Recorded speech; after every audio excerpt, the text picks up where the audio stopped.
positif. Apa sih yang Bapak Ibu bayangkan tentang budaya positif?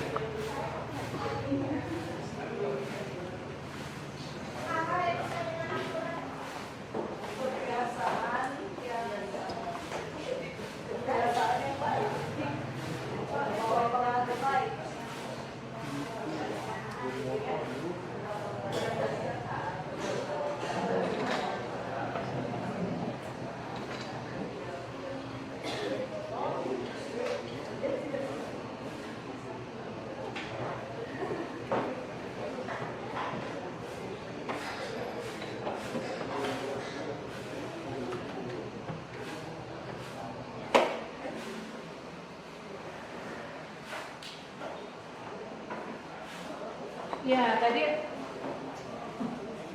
ada yang sudah menjawab. Budaya positif itu hal-hal yang sesuai dengan aturan. Oke, ada apa lagi? Memotivasi untuk tetap semangat. Oke. Kebiasaan perilaku yang baik. Oke. Memberi kesempatan orang lain untuk berbuat baik. Jadi baiknya jangan sendirian ya. Oke. Dari sebelah sini mungkin? Ada dari Diki mungkin, Pak Asep boleh? Apa kira-kira budaya positif yang kita pahami? Atau kalau dengar kata budaya positif, ingatnya tentang apa tuh?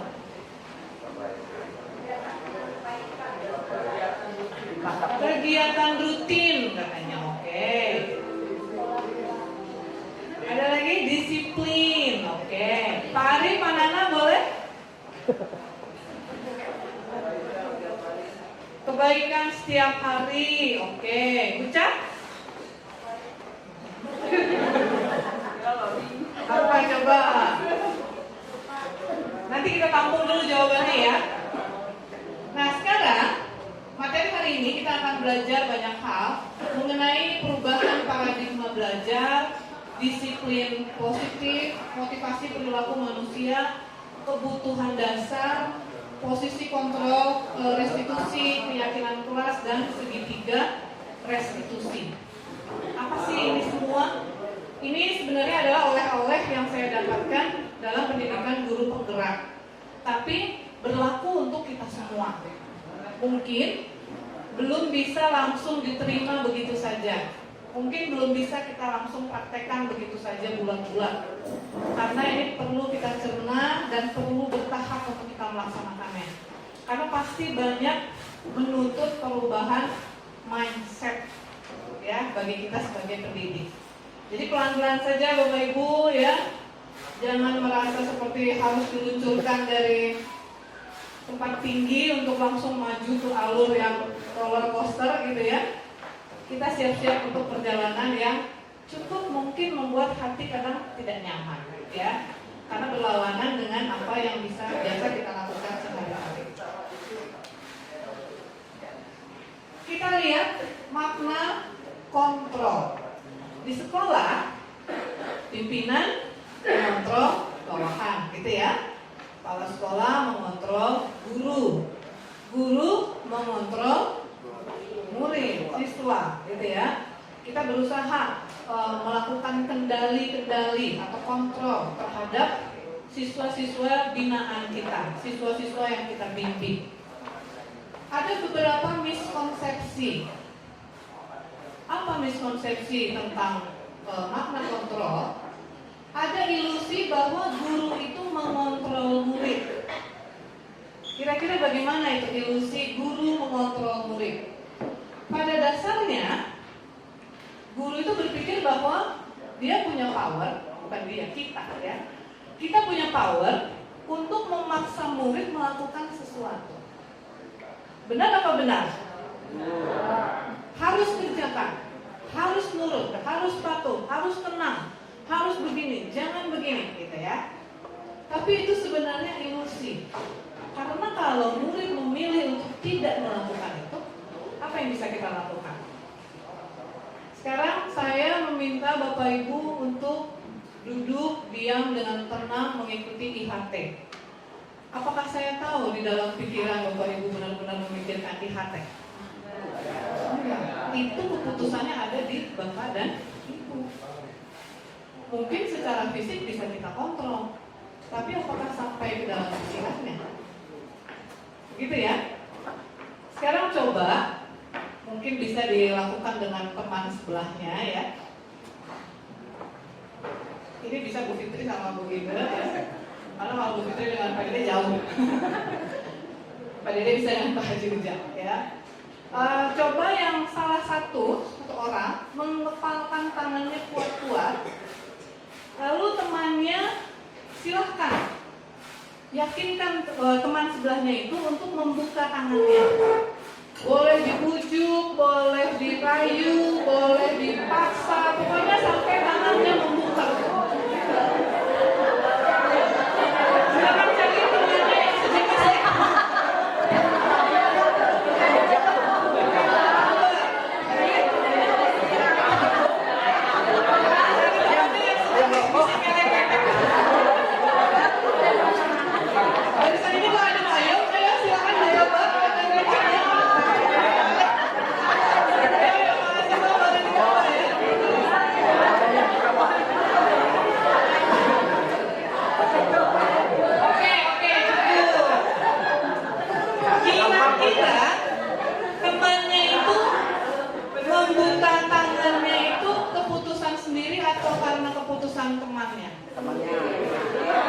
Keputusan sendiri.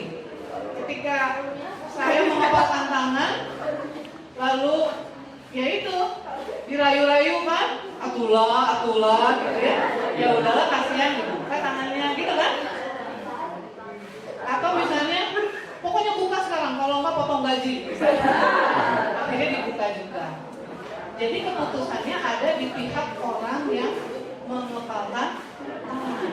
Jadi sebenarnya kekuasaannya bukan ada di pihak yang menyuruh, tapi ada di pihak yang melaksanakan. Walaupun alasannya bisa bermacam-macam, ya. Kayaknya kepencet ya.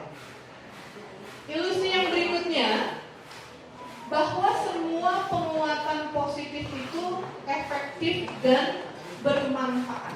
Penguatan positif itu bisa bujukan atau pujian. Apakah selalu bermanfaat? Ternyata dalam jangka waktu tertentu kemungkinan murid sadar. Ya, ini tidak hanya bicara tentang murid. Saya ketika belajar ini saya juga ingat anak saya di rumah. Ini juga bicara tentang kita sebagai orang tua, ya.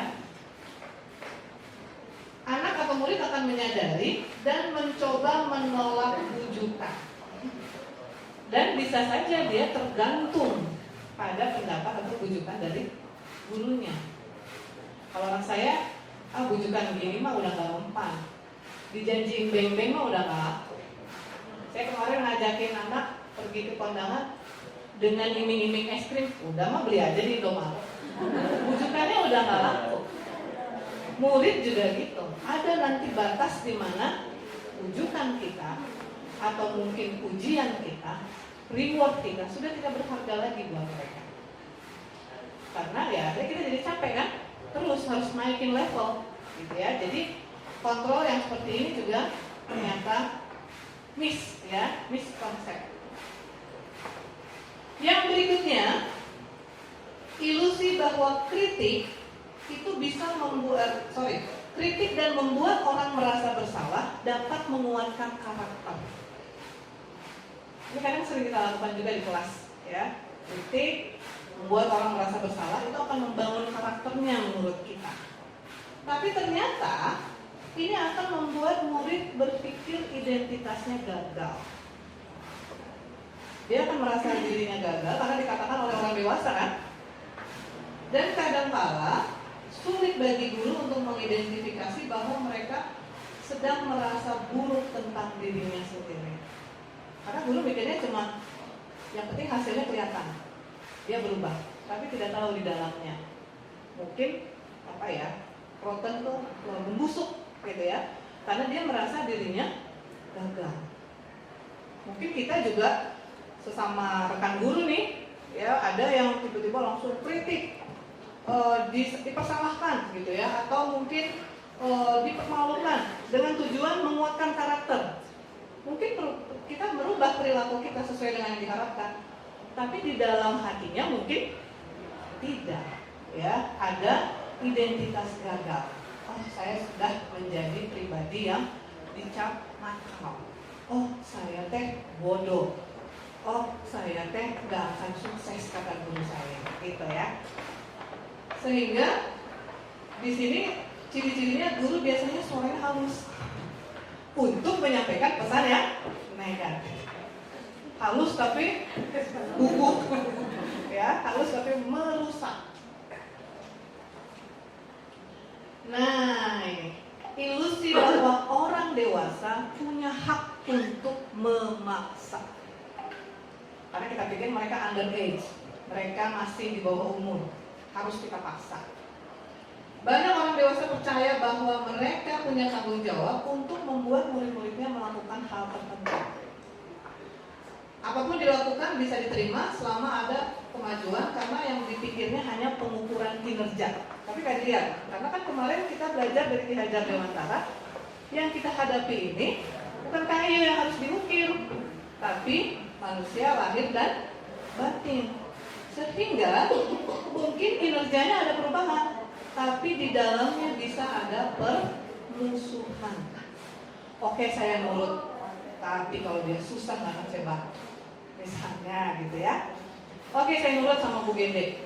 Awas tinggal di helm bawa aku saya, misalnya. Ya.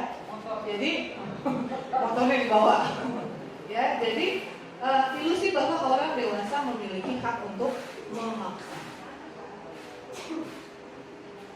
Jadi yang kita mau pelajari sekarang adalah perubahan pola pikir yang dulu ke pola pikir yang sekarang. Pola pikir yang dulu bahwa kebutuhan sama, bisa disamakan semua orang. Tapi ternyata pola pikir yang sekarang, teori kontrol, ini orang beda-beda. Makanya ada pembelajaran berdiferensiasi. Treatment yang kita perlakukan setiap orang juga beda-beda. Ada yang halus, ada yang mental baja, mungkin ya, ada yang rapuh, ada yang mudah depresi dan lain sebagainya. Semua orang melihat hal yang sama. Kalau sekarang setiap orang punya gambaran yang berbeda. Setiap orang punya gambaran yang berbeda tentang hal yang ideal. Saya tanya kemarin kepada siswa, menurut kamu yang ideal pembelajaran gimana?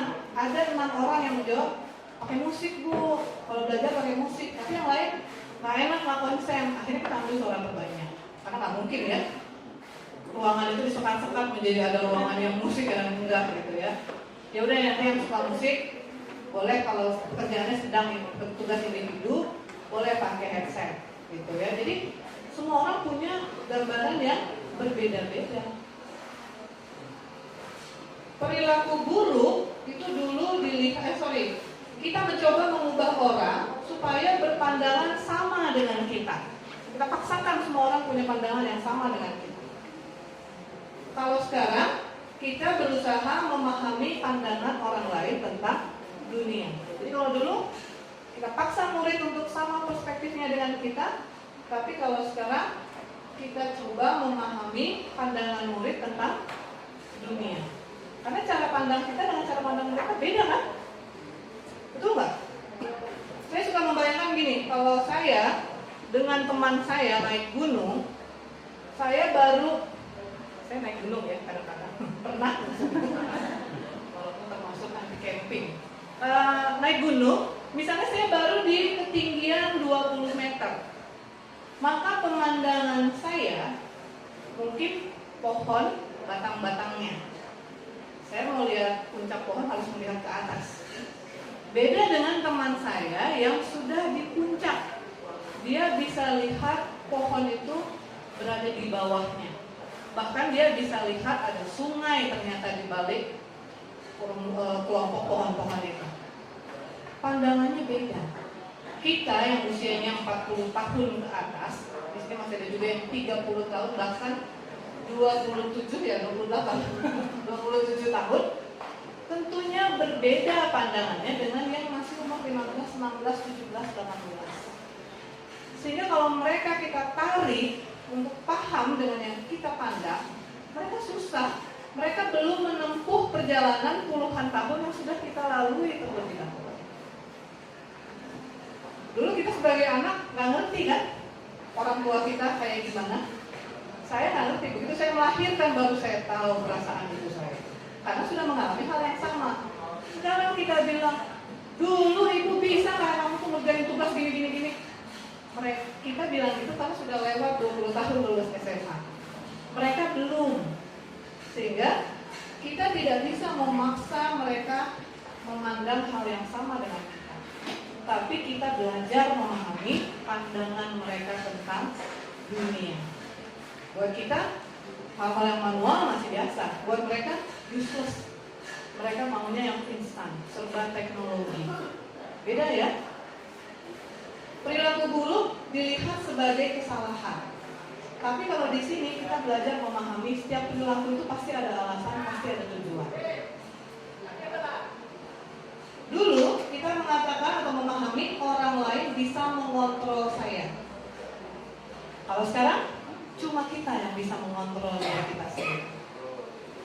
Ya, motivasi internal. Saya bisa mengontrol orang lain. Sekarang kita belajar sedikit demi sedikit, karena nggak gampang ya. Saya tidak bisa mengontrol orang lain. Pemaksaan ada pada saat bujukan gagal. Gitu kan ya? Dibujuk nggak mempan, akhirnya ceraikan. Hukum, gitu ya, dipaksa karena dibujuk udah nggak mempan. Tapi kalau sekarang kolaborasi, kesepakatan itu jadi pilihan-pilihan yang baru. Ya, nanti saya akan sampaikan juga pengalaman kemarin membuat kesepakatan dengan murid. Kalau dulu masih mikir menang atau kalah, beda pendapat, saya harus menang, gitu ya. Kalau pendapat kita menang itu berarti kita menang. Tapi kalau sekarang harus sama-sama menang dong. Karena kita nggak bicara tentang kompetisi, tapi kolaborasi. Nah, kebanyakan guru terkait dengan topik pembahasan tentang disiplin, mereka berpendapat kalau aja anak-anak bisa disiplin, pasti bisa belajar. Gitu kan? Habis anak-anak ini nggak disiplin sih, jadi nggak bisa belajar. Gitu ya. Para guru juga berpendapat mendisiplinkan anak adalah bagian paling menantang dari pekerjaan kita sebagai guru. Bagaimana dengan Bapak Ibu? Apakah Bapak Ibu berpikiran yang sama? Saya dulu berpikiran yang sama, tapi saya sudah bertobat 2 minggu yang lalu. Saya sudah meminta ampun dan menyadari saya banyak salah. Silakan Bapak Ibu disampaikan pendapatnya. Pendapatan juga boleh kalau nggak ada pendapat. Tadi mana yang naiknya satu?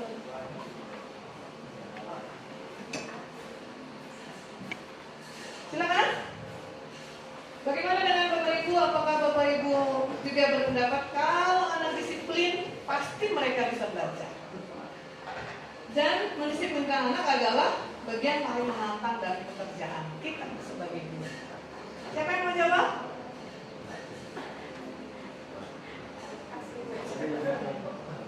Ayo. Silakan Bu Erika. Bu Erika besok ngacung ya? Ayo silakan Bu.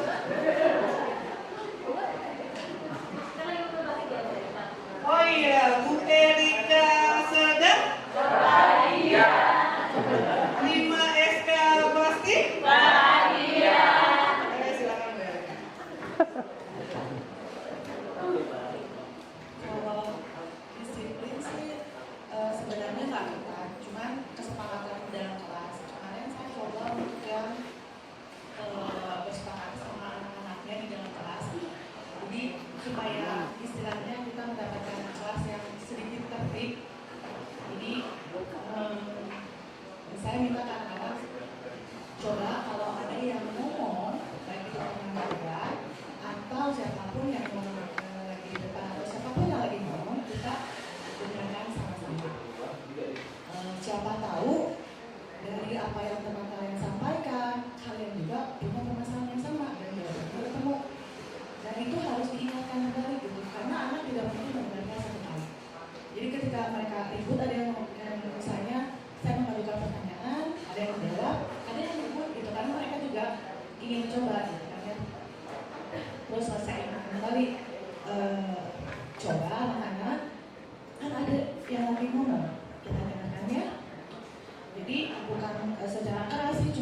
hidup mereka itu memang harus kita diulang berkali-kali bahwa begini, kan kita tadi sepakat bahwa kalau ada yang ngomong kita mendengarkan yang lainnya.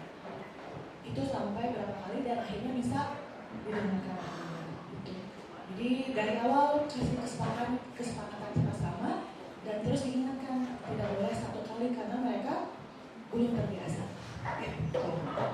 Terima kasih Bu Erika. Tepuk tangan dong buat Bu Erika. Supaya kebahagiaannya semakin lengkap, maka Bu Erika mendapatkan hand body.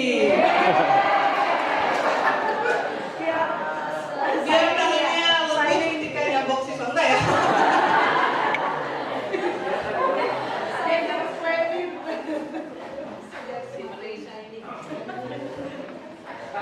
Ada lagi satu orang? Silakan dari barisan sebelah sana, boleh? Panggilan. Ya, dulu kan kita belajar nomor 1 guru selalu benar, nomor 2 kalau guru salah lihat peraturan nomor 1. Oh, Bu Mira nama nggak dari tadi saya jadi bolak balik. Cuma 2 konsep. Kalau menurut saya untuk disiplin, misalnya di pelajaran pendidikan Pancasila, disiplin di kelas itu bukan berarti anak harus duduk diam sidato mendengarkan. Yang saya pelajari dari dosen saya bahwa siswa di kelas ribut itu tidak apa-apa, asalkan ributnya memang sesuai dengan materi. Kadang-kadang kan anak itu ribut ngobrol tapi memang membicarakan materi yang kita bahas atau topik diskusi hari itu. Jadi bukan berarti disiplin itu diam gitu, itu disiplin bagus. Ribut juga kalau memang sesuai dengan materinya, sesuai dengan situasinya, tidak masalah. Seperti itu mungkin. Terima kasih Bu Mira. Tepuk tangan dong buat Bu Mira. Bu Mira juga mendapatkan red A, bengkuang with red alga.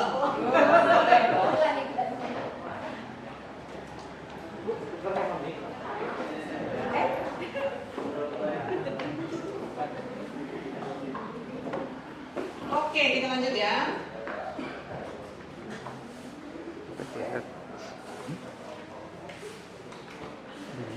Dalam budaya kita, dilakukan seseorang pada orang lain untuk mendapatkan kepatuhan. Disiplin itu kayak maksa untuk patuh, gitu ya. Dan cenderung, kalau saya sih ya, kalau dengar kata disiplin, ada perasaan tidak nyaman. Karena ada perasaan akan dipaksa melakukan sesuatu. Bagaimana dengan Bapak Ibu sekalian? Nyaman nggak mendengar kata disiplin? Nyaman kalau Pak Cucu. Tepuk tangan dong buat Pak Cucu. Kalau saya terus terang tidak, ya. Walaupun sebagai orang dewasa yang mengambil keputusan untuk ikut aturan, gitu ya. Ki Hajar Dewantara menyatakan bahwa untuk mencapai kemerdekaan dalam konteks pendidikan kita saat ini, kita kan harus menciptakan murid yang merdeka. Merdeka belajar, merdeka mengajar, menciptakan murid yang merdeka. Makanya namanya kurikulum merdeka. Syarat utamanya harus ada disiplin yang kuat. Jadi ternyata merdeka itu tidak lepas dari disiplin. Disiplin yang dimaksud adalah disiplin diri yang memang berasal dari motivasi internal. Jadi kalau tidak ada motivasi internal, kita perlu pihak lain untuk mendisiplinkan diri kita atau motivasi eksternal, tapi bukan dari dalam diri kita. Namanya tidak merdeka. Saya datang jam 7 supaya kemo saya aman, supaya saya tidak dipanggil sama kepala sekolah. Saya masih dijajah. Tapi kalau saya datang jam 7 karena memang saya ingin menjadi orang yang berharga buat diri saya sendiri, bisa datang tepat waktu, berarti saya orang yang merdeka. Karena perilaku saya bukan karena dipaksa oleh orang lain. Itu contoh ya. Sekalian curhat. Seseorang yang punya disiplin diri berarti bisa bertanggung jawab terhadap apa yang dilakukannya, karena mereka mendasarkan tindakan mereka pada nilai-nilai kebajikan universal. Sebagai pendidik, tujuan kita menciptakan anak-anak yang punya disiplin diri. Jadi bukan disiplin karena dipaksa, apalagi dihukum, ya. Sehingga mereka bisa berperilaku dengan mengacu pada nilai-nilai kebijakan universal dan punya motivasi yang internal, bukan motivasi eksternal. Nilai-nilai kebajikan yang disepakati bersama ini lepas dari agama, suku, bangsa, karena emang ini nilai-nilai kebajikan yang umum lah. Istilahnya mau orang dari negara manapun, dari suku apapun, memeluk agama apapun, ada nilai-nilai kebijakan yang nilai-nilai kebajikan yang universal. Seperti apa sih nilai-nilai kebajikan universal? Beriman dan bertakwa, gitu ya. Ini masih banyak DLL, mandiri, bernalar kritis. Ini termasuk profil belajar Pancasila, itu sudah nilai-nilai kebajikan universal. Lalu ada juga toleransi, rasa hormat, menghargai, empati, kerjasama, percaya diri. Itu kan hal-hal yang umum yang menjadi dimanapun, di belahan dunia manapun, orang kalau menghargai itu nggak salah gitu ya. Orang kalau mau bekerja sama orang yang percaya diri itu tidak salah. Sehingga itu menjadi nilai-nilai kebajikan universal. Saya mau tanya, apa motivasi Bapak Ibu hadir di sekolah hari ini? Silahkan. Apa motivasi Bapak Ibu hadir di sekolah hari ini? Saya mau tanya Pak Reza. Silakan Pak Reza. Mana mic-nya tadi? Oh iya.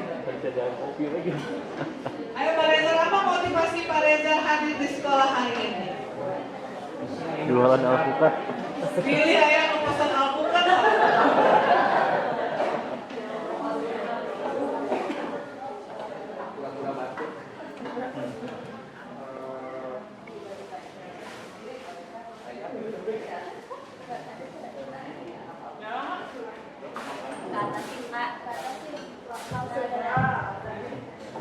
Ya, silakan Pak Reza. Salah satu motivasi saya kan hadir di sekolah Itu Pak Reza. itu kewajiban, yang kedua biar nggak dimarahin. Tepuk tangan buat Pak Reza. Silakan untuk Pak Reza mendapatkan wisuda. Ini pakai jualan ya. Wah, mantap. Silakan dijelaskan Bu Ati. Terima kasih untuk sponsorshipnya. Saya taruh sini aja ya. Maju Pak Reza. Ayo Pak Reza, foto dulu.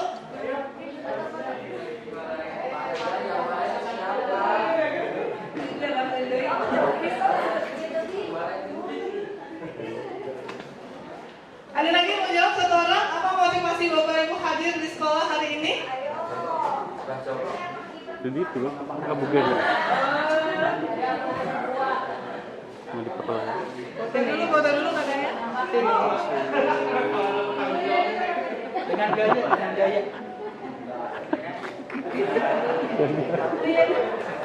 Bu Yeni. Ini mainnya di mana Pak Reza? Pak Reza.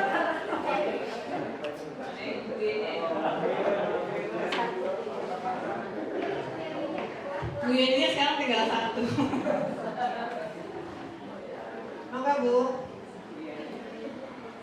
Motivasi saya untuk hadir di sekolah ini, hadir untuk mengikuti IHT merupakan untuk melaksanakan tanggung jawab dan tugas saya sebagai guru, karena sekarang memang jadwalnya harus mengikuti IHT. Luar biasa sekali. Tepuk buat Bu Yeni.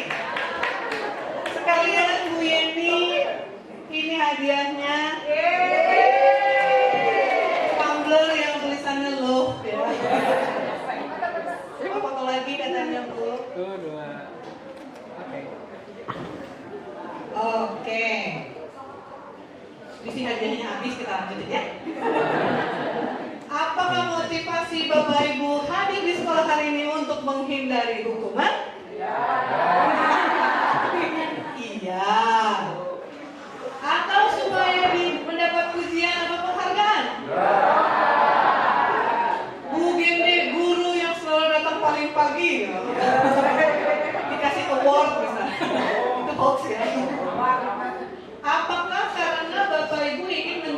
pribadi yang Bapak Ibu hargai sendiri. Karena sudah menunjukkan perilaku yang sesuai.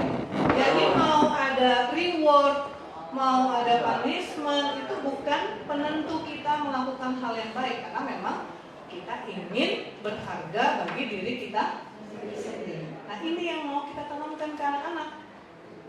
Gampang susah? Susah pastinya. Ya, karena diri kita sendiri juga masih jauh ya dari diri itu. Masih banyak hal-hal yang harus kita benahi. Nah ini kita coba kuis ya. Bapak Ibu silakan boleh motret-motret di kertas sendiri. Saya akan tunjukkan versi besarnya.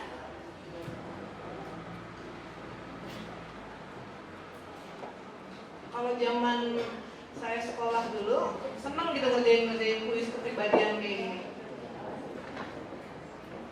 Terbaca tidak oleh Bapak Ibu? Ya, terbaca. Terbaca ya, yang nggak terbaca boleh ke depan, bangku depan masih kosong loh. Jadi misalnya Bapak Ibu senang berteman, tinggal tulis aja nomor 1, 3 atau 5 gitu.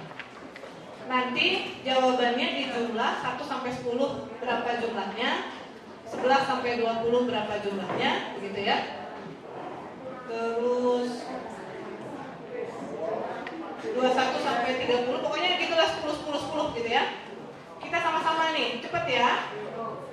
Karena durasi. Saya senang berteman, silahkan dijawab aja. Langsung dituliskan di potretan Bapak Ibu masing-masing. Boleh di handphone nggak Pak? Pertanyaan nomor 2, mudah bagi saya berbicara dengan siapapun.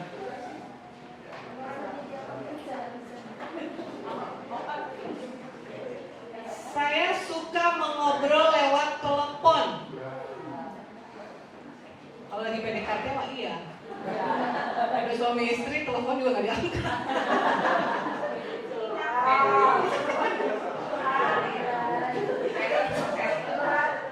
Lagi rapat.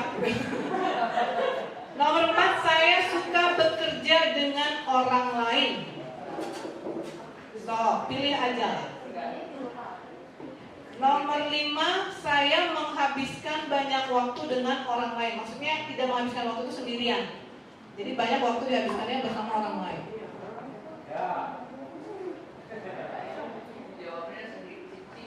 Jawabannya ditulis, bukan disebutkan. Nomor 6, saya ingin orang-orang menyukai saya. Tulis aja lah. Jangan sukai aku. Nomor 7, saya ingin membuat orang-orang itu bangga dengan saya.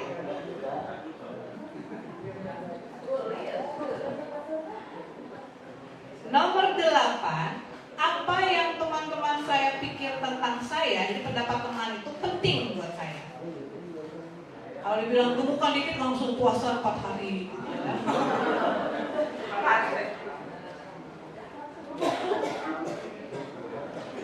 Puasa beli maksudnya. Nomor 9, saya lebih suka bekerja sama daripada bekerja sendiri. Nomor 10, saya senang bertemu orang-orang baru.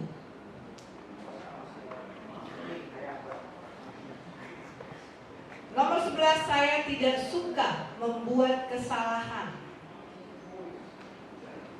Keras pada diri sendiri gitu ya. Nomor 12, saya suka melihat orang lain sebelum saya mencoba hal baru. Jadi lihat dulu gitu ya. 13, saya tidak suka perubahan. Baru juga kurtilas, udah kurmer. Habis ini ganti presiden, ganti dari kurikulum. Perubahan gaji sudah. Tapi belum update yang di siap jabatan. Nomor 14, saya ingin ruang kerja atau meja kerja saya rapi. Ingin mah iya ya. Nomor 15, saya ingin terlihat sangat baik dengan apa yang saya lakukan. Jadi ingin terlihat memiliki performance yang baik gitu ya. Nomor 16, penampilan saya sangat penting bagi saya. Bukan bagi orang lain ya, bagi saya. 17, saya takut mencoba hal-hal baru. Tulis. Nomor 18, saya suka menjadi benar.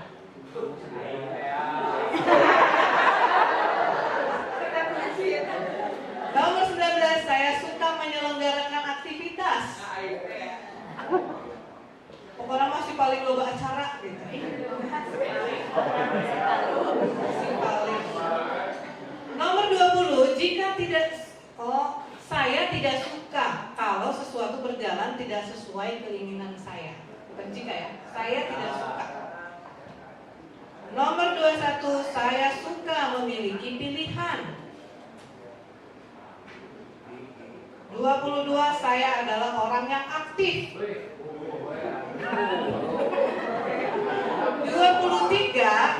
kayak ini ya. Duduk di sekolah adalah hal yang sulit untuk saya.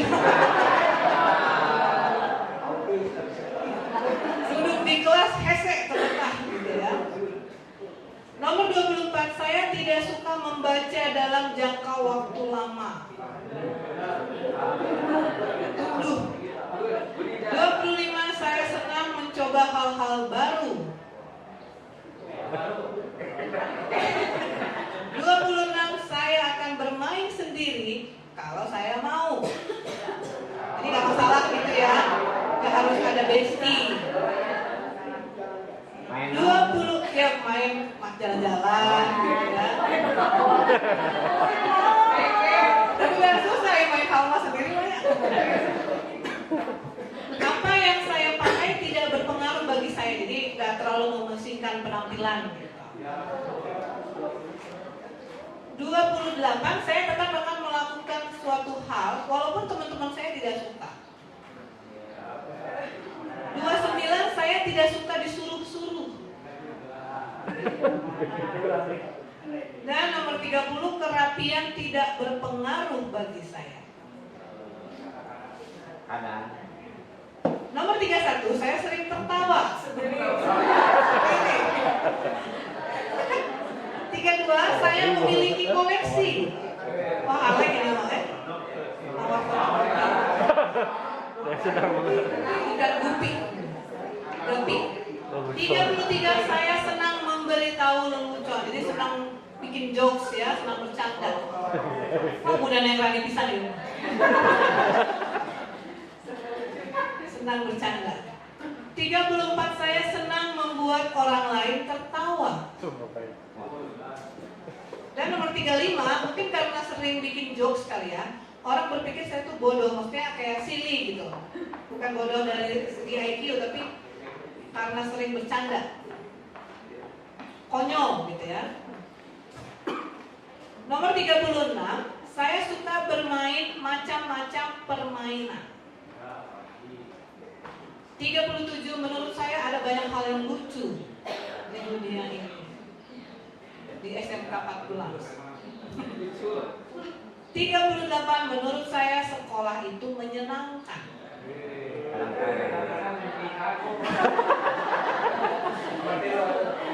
39, saya suka bernyanyi. Oh, ini mau Pak Eri bisa. Atau menari saat musik bermain. Dan nomor 40, orang pikir saya lucu. Silakan oleh Bapak Ibu di jumlah 1 sampai 10 berapa nilainya, 11 sampai 20 berapa nilainya, 21 sampai 30 berapa nilainya, 31 sampai 40 berapa nilainya.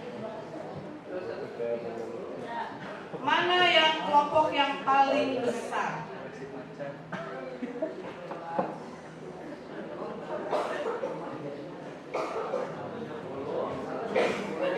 Nih, dijumlah dulu.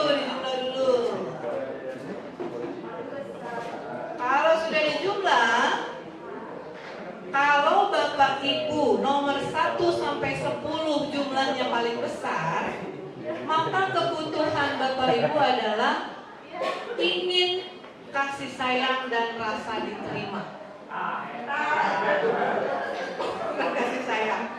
Kalau 11 sampai 20 yang paling besar, maka kebutuhan Bapak Ibu adalah kekuasaan. 21 sampai 30. Beres nih, Kang. Oh iya, ini Pak sambil penjelasan. Kalau 21 sampai 30 yang paling besar, berarti kebutuhan Bapak Ibu adalah kebebasan. Kalau 31 sampai 40 yang paling besar, maka kebutuhan Bapak Ibu adalah kesenangan. Dan ini adalah kebutuhan dasar manusia menurut teori para ahli.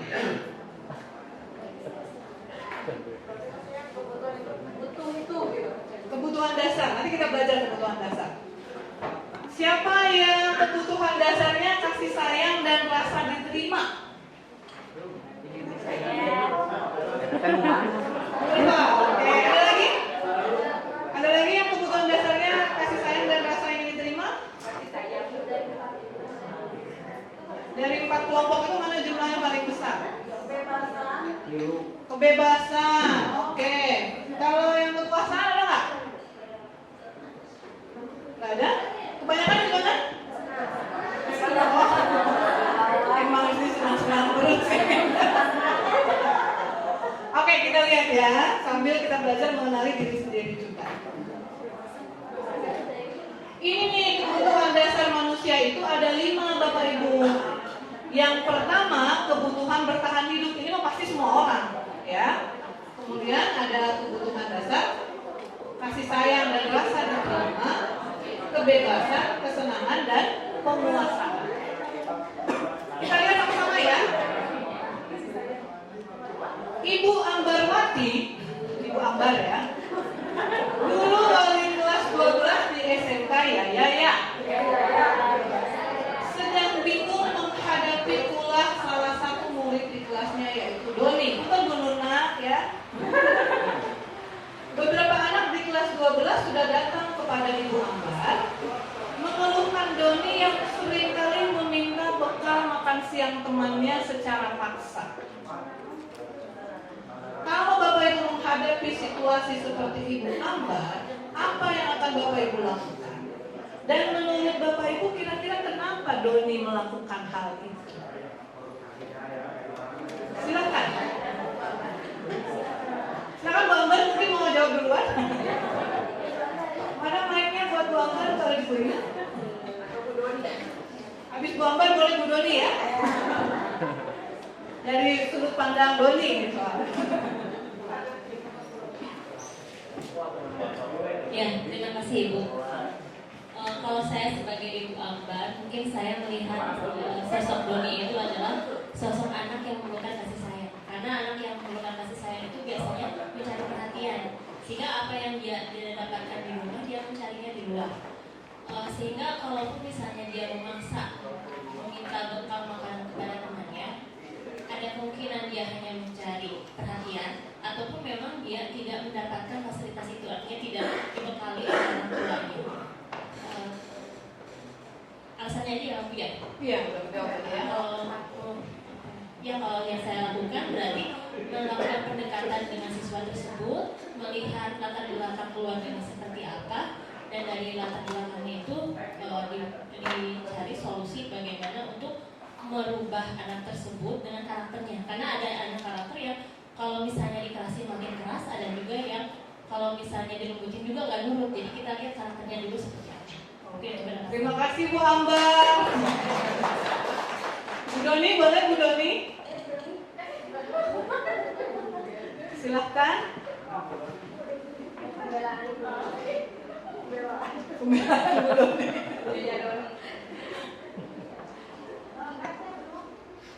Oh, nanti lagi. Pilih CF, aduh. Silakan Bu. kenapa melibatkan Pak Doni ya Bu ya? Tahu ini judul saya ambil.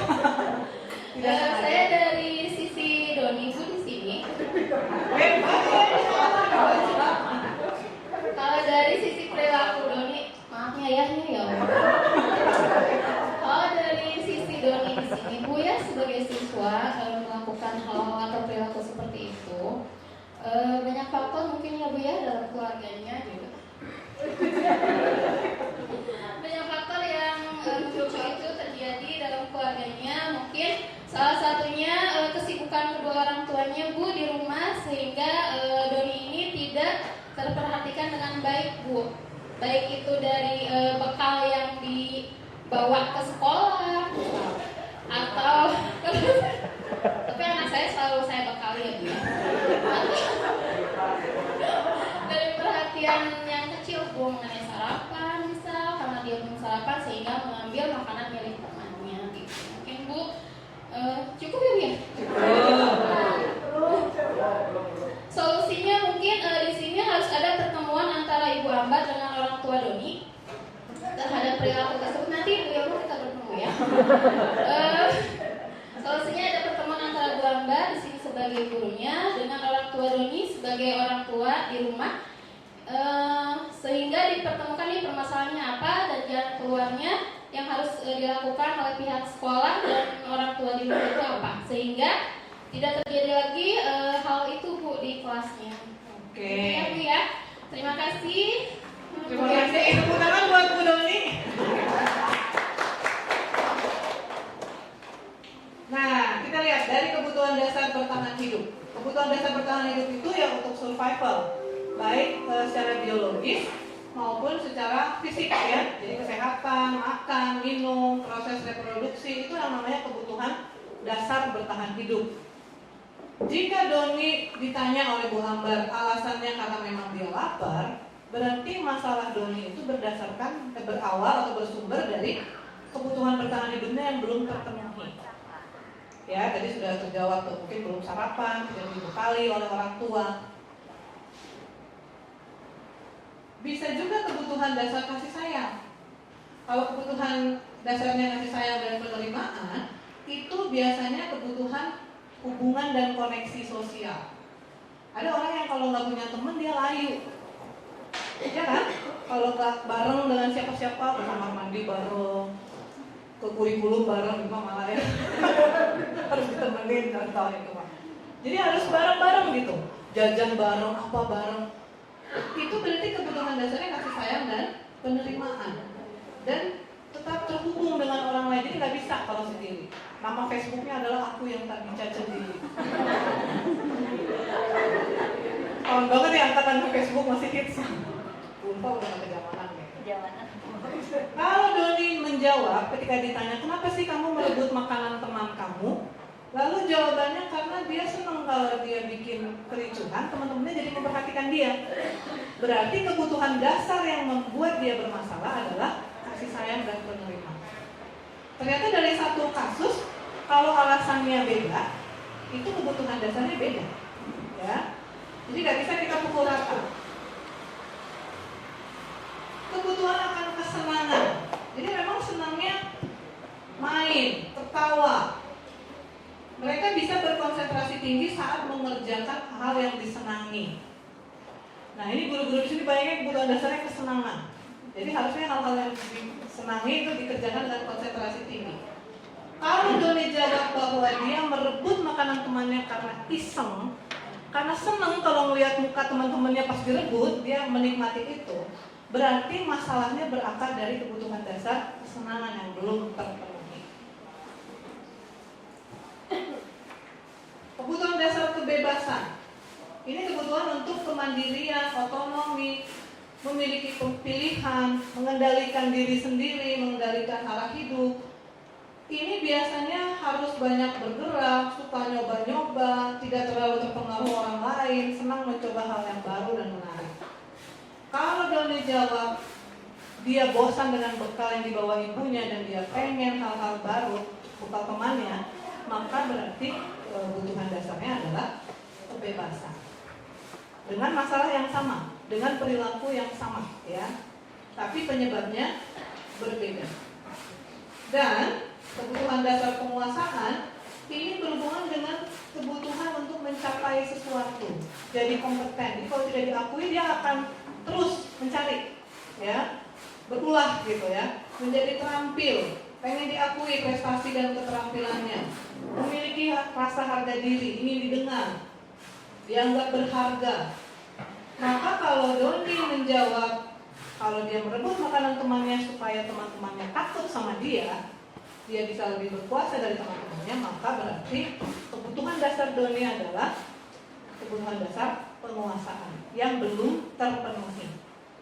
Jadi masalah itu timbul kalau kebutuhan dasarnya belum terpenuhi. Kalau sudah terpenuhi ya nggak ada masalah, gitu ya. Jadi kita bisa melihat anak itu ketika melakukan sebuah perilaku yang tidak sesuai dengan harapan, kita bisa tanya apa penyebabnya, supaya kita bisa tahu hal yang mana yang harus diperbaiki. Karena bisa saja dari satu perilaku alasan atau penyebabnya berbeda-beda. Nah, kita sebagai guru ada 5 posisi kontrol, Bapak Ibu. Bisa sebagai penghukum, bisa sebagai pembuat merasa bersalah, teman, pemantau, atau manajer. Kita akan lihat sama-sama seperti apa itu. Kalau penghukum biasanya pakai hukuman fisik atau verbal. Kesalahannya apa? Hukumannya bisa beda-beda. Salah terlambat misalnya, hukumannya jalan jongkok misalnya, padahal terlambat. Tidak mengerjakan PR, lari keliling lapangan misalnya. Itu hukuman, ya. Atau verbal, kata-kata yang keras, ya.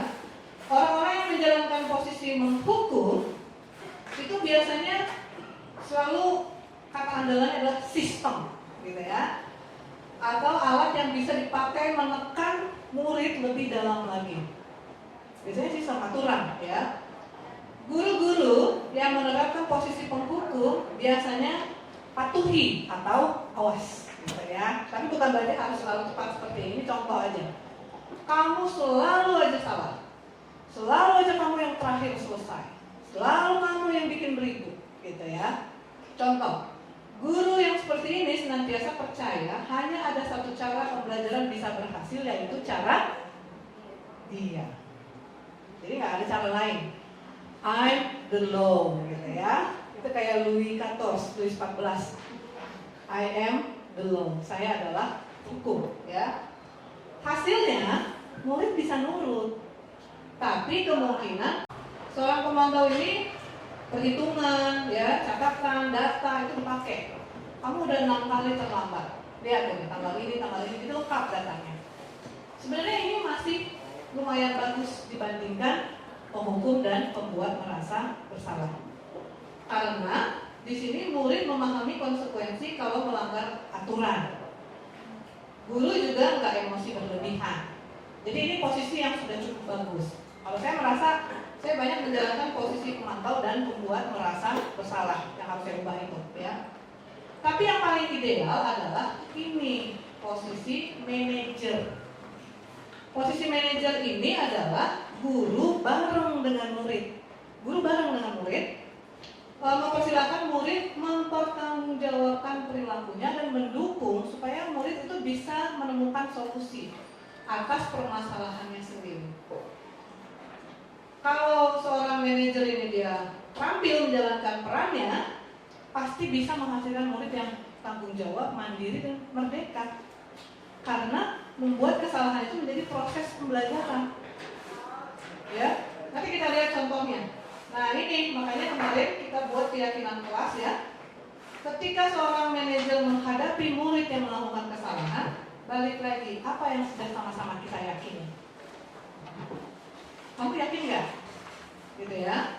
Jika kamu meyakininya, kamu bersedia memperbaiki nggak? Kalau kamu perbaiki, hal ini menunjukkan apa tentang dirimu? Apakah kamu akan menjadi pribadi yang berharga untuk dirimu sendiri? Tugas seorang manajer bukan mengatur perilaku. Jadi nggak, kembali lagi ke awal ya, paradigma perubahan kita nggak bisa merubah orang lain. Jadi tugas seorang manajer bukan buat mengatur perilaku, tapi membimbing murid supaya dia bisa mengatur dirinya sendiri. Tapi mana yang lebih cepat? Hukum atau membimbing? Hukum yang paling cepat mah, membimbing mah capek ya. Tapi memang membimbing, kita tugasnya menuntun, membimbing supaya mereka bisa mengatur dirinya sendiri. Jadi murid bukan dipisahkan dari kelompoknya, tapi dikembalikan menjadi lebih baik dan lebih kuat. Sekarang kita mau ambil posisi kontrol yang mana? Pertanyaannya, apakah mau mengambil posisi penghukum karena itu yang paling efektif, teman, pembuat merasa bersalah, manajer, pemantau? Silakan, ibu bapak bisa memilih. Kalau saya akan pilih ini karena nyaman terasanya. Dan ini memang tidak bisa diterapkan di semua kesalahan. Kalau udah kriminal ya tetap polisi ya, nggak bisa. Coba kamu udah nyuri, menurut kamu bagaimana cara kamu memperbaiki kesalahan? Nggak bisa lah. Tapi ini kesalahan-kesalahan seperti mungkin berantem di kelas, tidak mau tertib, tidak mengerjakan tugas misalnya, apapun itu ya. Kesalahan-kesalahan yang sering kita temui sehari-hari lah di kelas.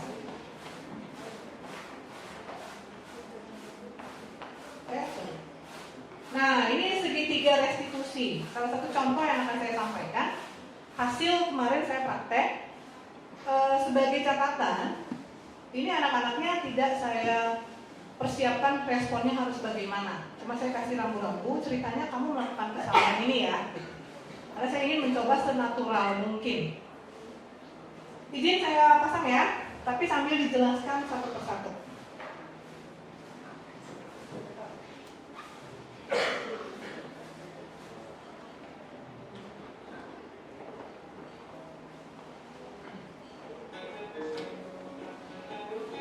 Ini judulnya drama remaja segitiga restitusi. Segitiga restitusi ini adalah hal yang bisa kita gunakan untuk melakukan treatment pada siswa yang berperilaku salah ya.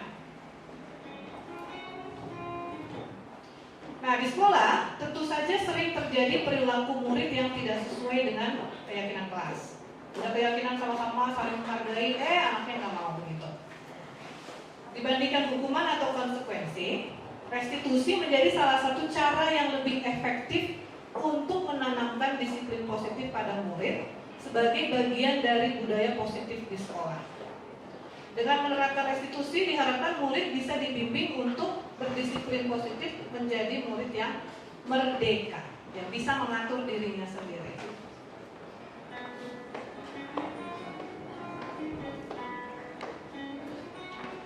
Nah, ini langkah-langkahnya, makanya disebut segitiga. Langkah pertama itu adalah menstabilkan identitas. Langkah yang kedua, validasi tindakan yang salah. Langkah yang ketiga, menanyakan keyakinan. Nanti kita lihat sama-sama apa itu. Nah, ini. Menstabilkan identitas itu, ketika anak membuat kesalahan, kita geser dulu identitas murid dari identitas gagal menjadi identitas sukses. Contohnya kayak, ibu dengar kamu tadi berantem ya? Kenapa? Jadi nggak langsung, kamu tuh berantem, sini ibu hajar dulu, nggak begitu ya. Tapi ditanya dulu, sehingga dia nyaman dulu, distabilkan dulu ya. Lalu validasi tindakan yang salah. Oh, jadi kamu tadi berantem sama teman kamu, ya syukurlah kalau gitu. Tadi sebenarnya kamu bisa aja sampai mukul teman kamu sampai berdarah-darah ya. Kamu tadi cuma berkata-kata yang kasar aja sama teman kamu misalnya. Jadi kita seolah-olah menempatkan dia pada posisi sebenarnya tadi dia bisa lebih parah dari itu, untung dia nggak seperti itu. Atau bisa juga sama ibu juga dulu pernah gelut di sekolah misalnya. Ya, bisa aja kita menempatkan diri bahwa dia membuat kesalahan, guru juga pernah membuat kesalahan seperti itu. Lalu menanyakan keyakinan. Ya, jadi anak kan sudah digeser ya, stabil emosinya. Tanyakan keyakinan, dihubungkan dengan nilai-nilai yang sudah dipercaya. Ya, dan akhirnya digeser bertindak menjadi orang yang dia inginkan.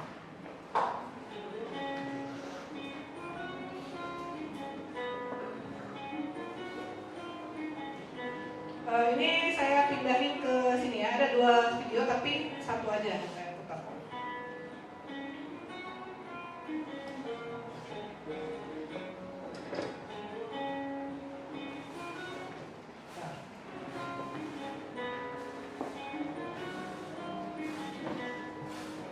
Nah, ini situasi di mana ada murid yang namanya Naira sering membuat kegaduhan di kelas.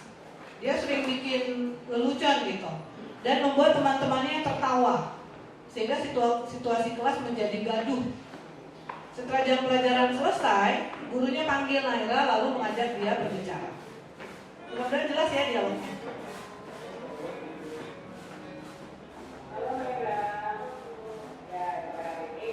Jelas nggak Ibu Bapak? Oke.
Oke, ini suaranya kurang bagus ya. Nanti dilihat desainnya.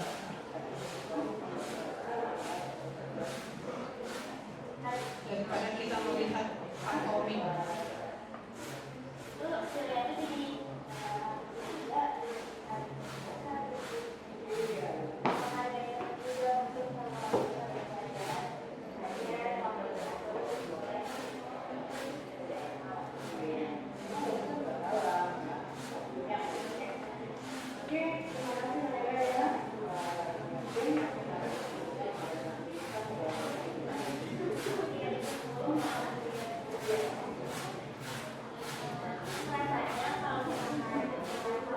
Nah, di sini bisa tanggapan siswa ya. Ini tidak dikondisikan oleh saya, dia langsung membuat tanggapan menurut pendapatnya sendiri. Iya, testimoninya.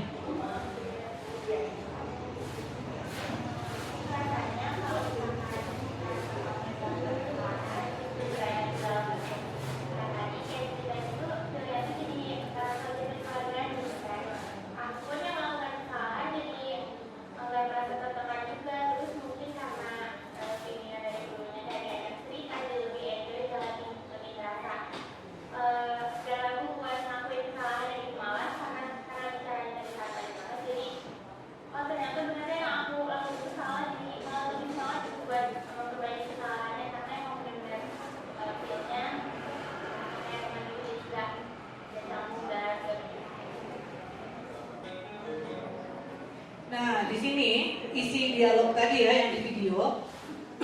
Untuk menghadapi Naira yang sering bercanda, guru ini mencoba mempraktekkan segitiga restitusi. Langkah yang pertama, menstabilkan identitas. Ibu dengar dari guru matematika dan beberapa guru lain, kamu sering ditegur ya, karena suka nyeletuk, suka berperilaku macam-macam untuk memancing tawa teman sekelasmu, sehingga suasana kelas jadi gaduh. Ibu tidak sedang mencari kesalahan kamu ya, tapi menurutmu, apakah kamu saat ini sedang menjadi orang yang baik untuk dirimu sendiri? ini sedang menstabilkan identitas supaya dia memikirkan identitas yang sukses, bukan identitas yang gagal. Jadi tidak langsung disalahkan.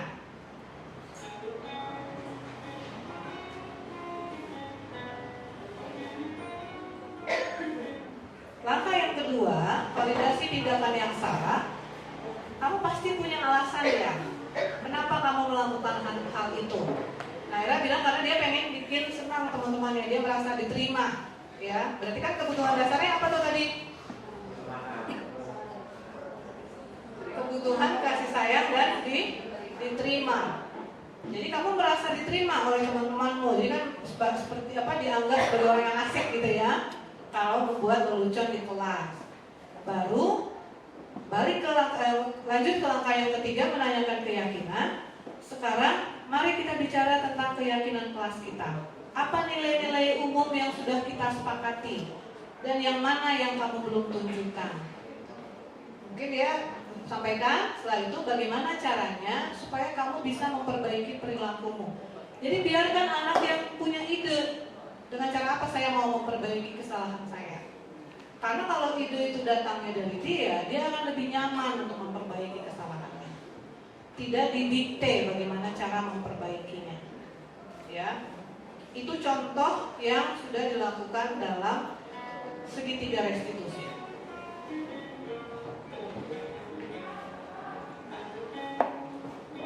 Jadi setelah mengikuti praktek penerapan segitiga restitusi, murid menyadari kesalahannya tanpa merasa dipojokkan, dan ia lebih merasa nyaman dan bersemangat untuk memikirkan solusi yang terbaik dalam memperbaiki kesalahannya.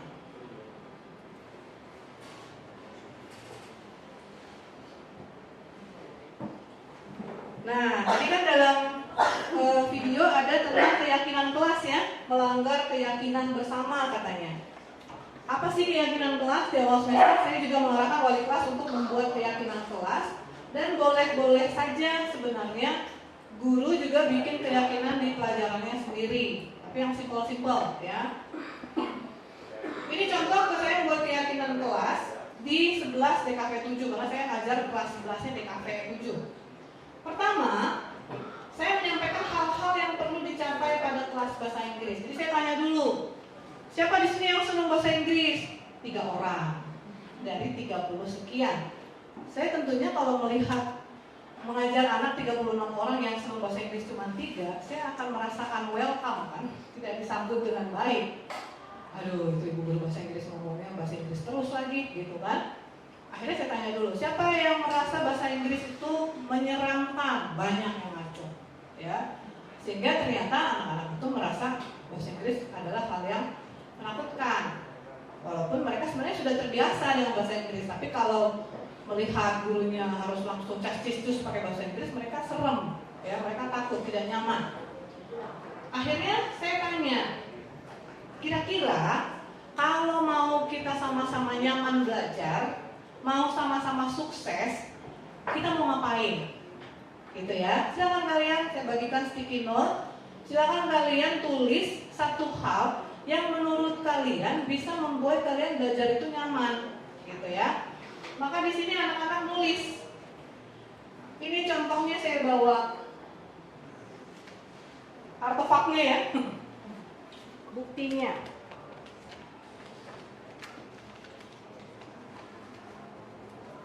Nah, saya minta mereka menulis, gitu ya. Lucu-lucu jawabannya. Makanya begini, menurut saya guru itu harusnya memperhatikan juga murid yang duduk di belakang, katanya. Pakai tulis nama, jadi saya tahu identitasnya. Karena yang saya rasakan tadi pas pelajaran nyenyenye, gitu ya, sebelum pelajaran saya nggak akan sebutkan ya, pelajaran XXX, saya merasa tidak diperhatikan. Saya ingin kasih jawaban, tapi saya nggak diwaro gitu katanya, nggak diperhatikan. Saya jadi tidak nyaman. Semoga ibu tidak seperti itu ya. Tapi kan ini suara anak loh, harus kita hargai. Murni ya. Saya bacakan beberapa aja karena ada 36 anak.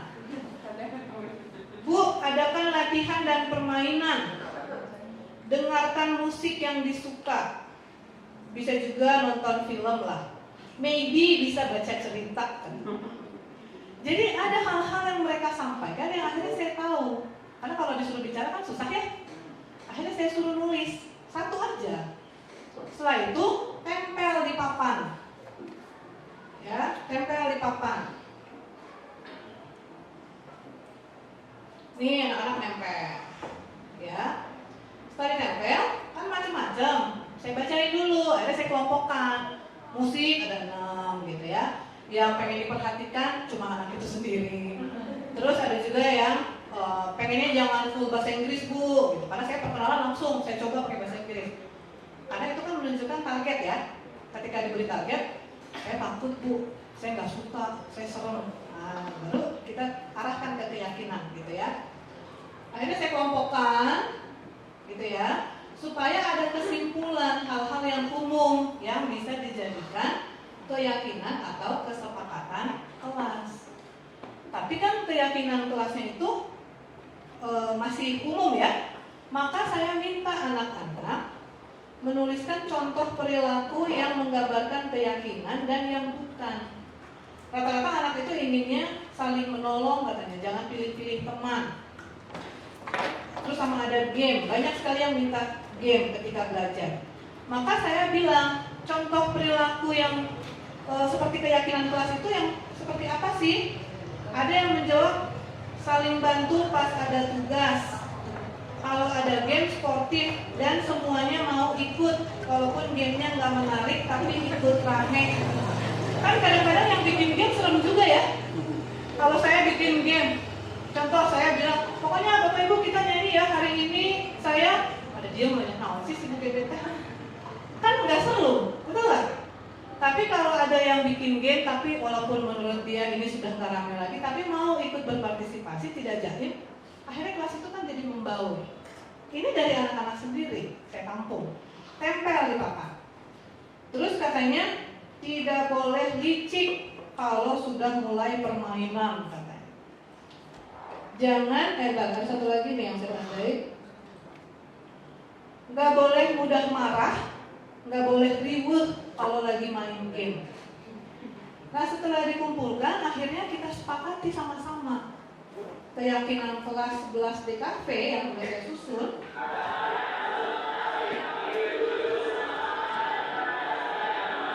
Nah, jelas ya, tapi ini dibaca bareng-bareng ceritanya. Ya, udah tulis di papan.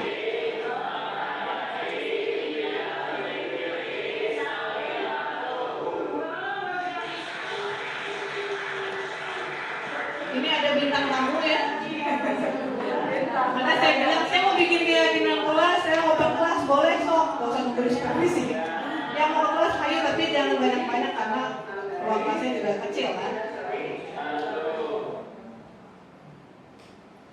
Nah ini kesimpulannya. Keyakinan kelas 11 TKW 7 pada mata pelajaran bahasa Inggris, 11 TKW 7 saling peduli. Jadi gak boleh ada yang pengen jago sendiri. Saling menghargai, tidak pilih-pilih teman kelompok, kan kerjanya banyak kelompok ya. Saling membantu sesama. Ini dibuat oleh mereka sendiri. Saya nggak ngarahin. Sok maunya gimana? Ayo, gitu ya. Dan perasaan mereka ketika melakukan refleksi, mereka merasa senang karena suara mereka didengar. Mereka bersemangat karena merasa itu bikinan mereka sendiri. Mereka bukan menerima aturan satu set dipaksakan tanda tangan. Bukan. Atau dibilang sama gurunya, pokoknya kalau di kelas ini harus ini, nggak boleh ini. Nggak seperti itu. Saya tawarkan. Apa kalian maunya gimana? Mereka merasa senang karena ikut membuat kesepakatan kelas. Mereka yang bikin kesepakatan sama-sama. Dan merasa pembelajaran olehnya akan seru dan nyaman. Karena mereka sudah ikut andil. Jadi ketika mereka melakukan perilaku yang tidak sesuai, bisa kita kembalikan.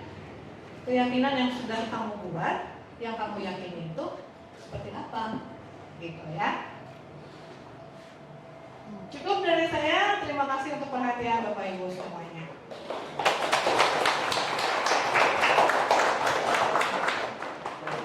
Saya kembalikan ke Ibu Moderator. Terima kasih banyak kepada Bu Gende.